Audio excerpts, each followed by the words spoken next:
Hi engineers.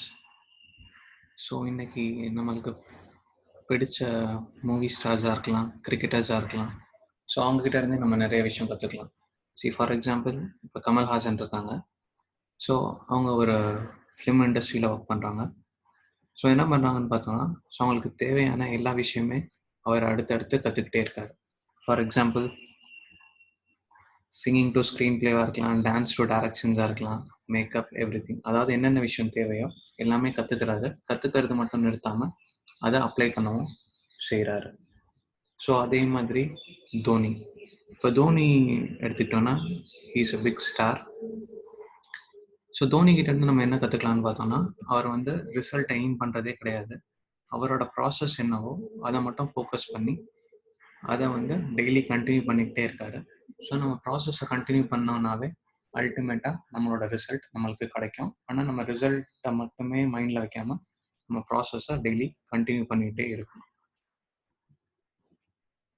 So next is Thalapathy. So தளபதியை பற்றி சொன்னோன்னா, தளபதியோட ஸ்டார்டிங் கரியர் எல்லாருக்குமே தெரியும். 10 மூவிக்கு மேலேயே எல்லாமே ஃப்ளாப்பாக தான் இருந்துச்சு. ஸோ இருந்தாலும் அவர் மேலே இருக்க நம்பிக்கையை அவர் விடாமல் இன்னும் படம் பண்ணிக்கிட்டே இருந்தார். அப்புறமா அவர் ஹிட் கொடுத்து இப்போ இந்த நிலைமைக்கு அவர் இருக்கார். Okay. So but there is a catch.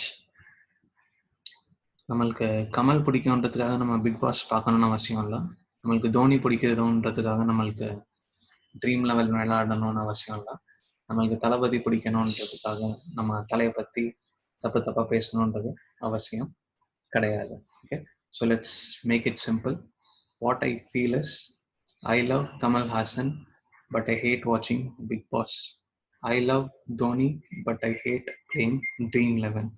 I love Talabadi, but I hate the talk against Tala. Okay. So all the other 3 things are time-killing activities. So